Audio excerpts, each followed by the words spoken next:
Salut la team, j'espère que vous allez bien. Aujourd'hui on se retrouve pour une nouvelle vidéo dans la série présentation d'applications et de jeux VR. Et aujourd'hui on va découvrir ensemble ce que vaut GTA 5 en VR. Est-ce que ça vaut le coup d'y jouer en VR lorsque le jeu non VR il est déjà magnifiquement bien fait. Et voilà, on va voir les points positifs de GTA 5 en VR et les points négatifs. Donc pour commencer, un truc qui est assez bluffant lorsqu'on joue en VR, c'est que même si on a déjà terminé GTA 5 et qu'on pense avoir tout vu de GTA 5, le fait de jouer à GTA 5 en VR, ça nous fait vraiment redécouvrir GTA 5. On peut vraiment redécouvrir toutes les choses qu'on a déjà vues en VR. Ça nous permet notamment de revoir les détails. Par exemple, là je suis dans la maison de Michael.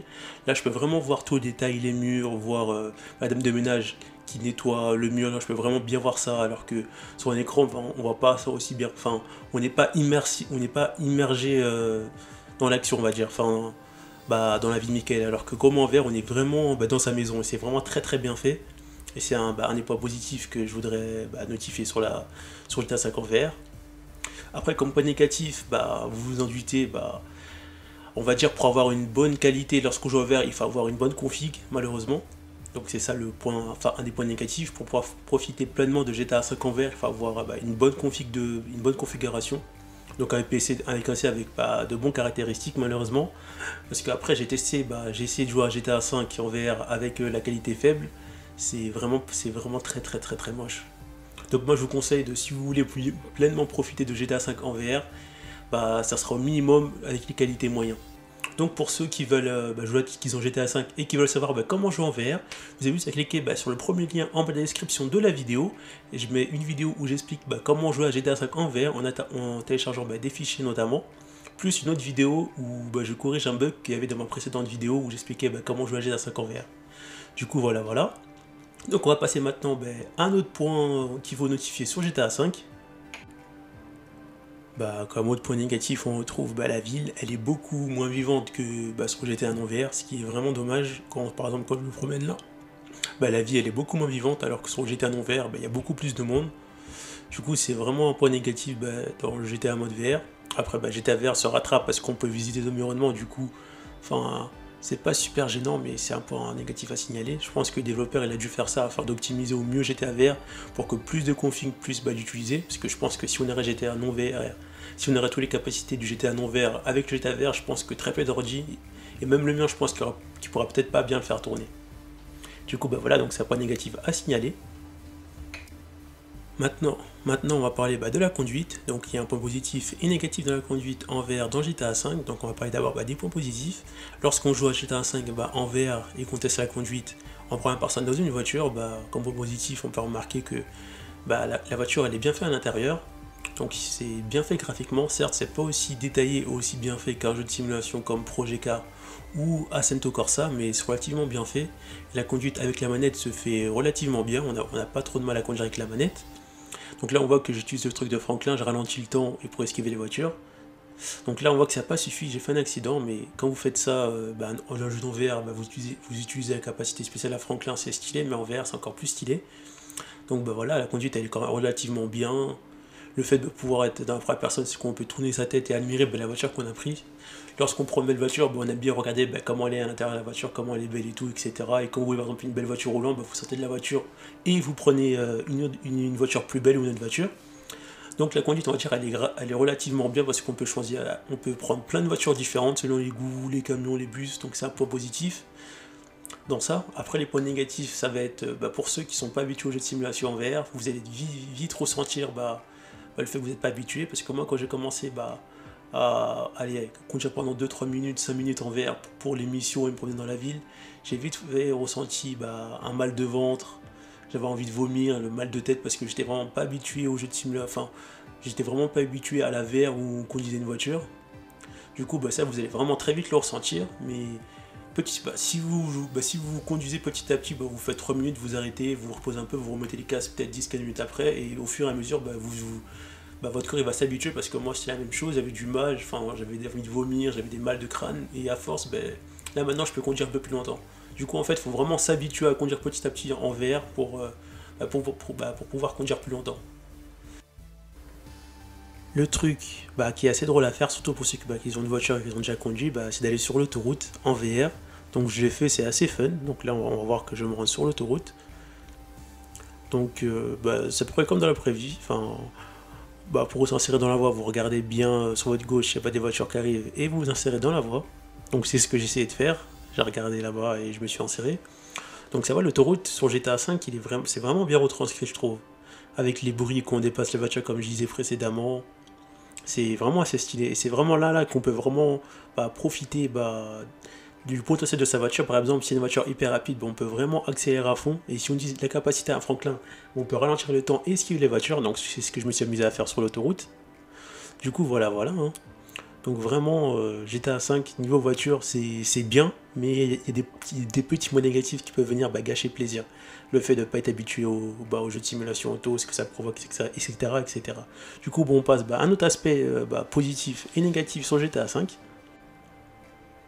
Maintenant, on va parler de la simulation de vol sur GTA 5. Donc on a les hélicoptères et les avions. Donc peu importe si on prend les deux, moi je ressens pas trop comme pour les voitures, quand je reste longtemps à conduire une voiture dans GTA 5 en VR, je ressens pas cette sensation d'envie de vomir ou de mal de crâne. Après j'ai pas volé autant que j'ai conduit, du coup je peux pas vraiment dire si on ressent pas ces malaises lorsqu'on vole. Mais lorsqu'on vole, c'est qu'on peut voir que c'est assez bien retranscrit. Et là on voit que ma tête elle est dans un casque.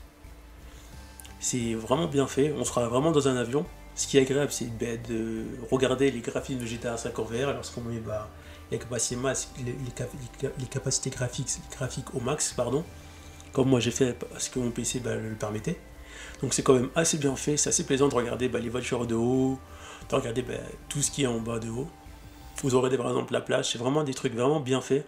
On veut se promener en GTA en volant, surtout en VR, parce que là on est vraiment immergé dans GTA 5. Donc c'est vraiment quelque chose que je recommande de faire une fois ou quelques fois pour tester. Mais vraiment, la simulation de vol, elle est assez bien retranscrite sur ce point-là, il n'y a pas grand-chose à dire, c'est bien fait. Je vois pas vraiment de défaut que tu pourrais notifier sur ça.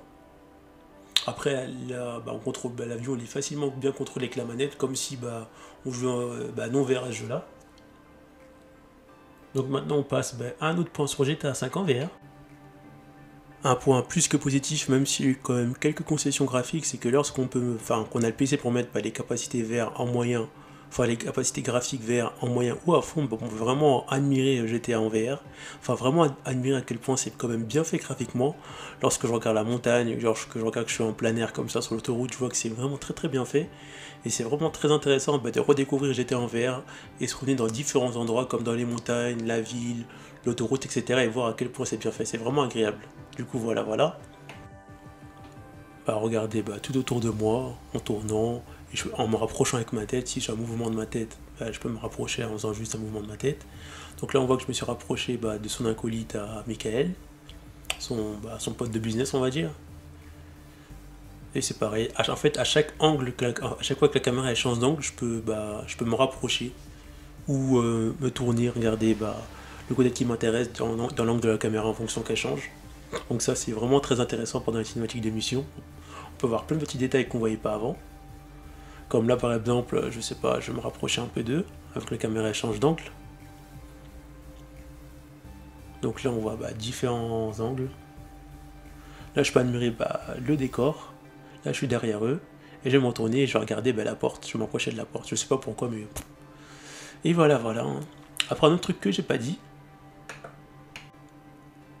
et que je viens de me rappeler, lorsqu'on est en vue à la première personne, lorsqu'on dit dans GTA 5 en VR avec une voiture, on arrive beaucoup mieux à conduire en vue première personne dans une voiture que lorsqu'on joue au jeu non VR. Puisque quand on joue au jeu non VR, conduire à la première personne juste avec un écran, c'est pas facile. Alors que quand on est en VR, vu qu'on est immergé dans le truc, c'est très facile de conduire à la première personne. Après vous avoir parlé des points positifs et négatifs de GTA V, donc maintenant je vais dire mon verdict, parce que moi j'ai bien testé les modes VR, j'ai fait un peu de missions, etc. Donc GTA V, ça vaut le coup de le prendre si on aime bien ce type de jeu là, et surtout si on a le PC qui suit avec, parce que ça sert à rien d'acheter le jeu et de rajouter le module VR dans les fichiers du jeu si le PC ne suit pas, parce que si vous jouez en qualité graphique faible, ça c'est pas terrible. Donc moi je vous recommande d'avoir une bonne configuration. Donc je sais pas moi, on va dire iCore i7 avec une RTX de préférence 2070 super, ou RTX 2070 au minimum, avec au moins 16 Go de RAM.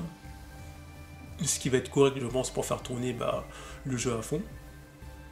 Et après, je pense que GTA pour moi c'est un des meilleurs jeux VR, ou peut-être le meilleur jeu, parce que dans ce jeu il y a vraiment beaucoup de choses à faire, les graphismes ils sont vraiment bien faits. Certes ils sont réduits par rapport au graphisme qu'on joue, par rapport au graphisme non VR, mais ça reste quand même agréable. Et on peut faire un peu de simulation auto, enfin de simulation voiture, de simulation de vol. On a vraiment l'impression qu'on est dans un avion, c'est vraiment très très bien fait. Il y a vraiment plein d'autres choses à faire dans GTA, visiter les magasins, visiter les paysages, regarder les montagnes, vous voyez dans les maisons, ou regarder tout simplement à quel point la maison elle est bien faite, regarder les petits détails des toilettes, ou visiter des petits trucs. Il y a vraiment plein de choses à faire dans GTA 5, ce qui fait vraiment GTA 5 en VR un jeu vraiment complet. Et même dans les cinématiques, on peut même se déplacer dans les cinématiques et voir ce qui se passe autour, et même bouger.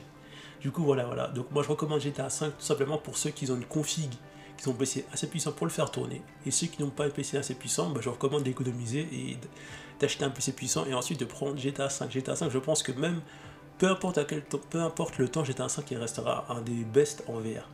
Du coup voilà, on se retrouve pour une prochaine vidéo. A plus la team.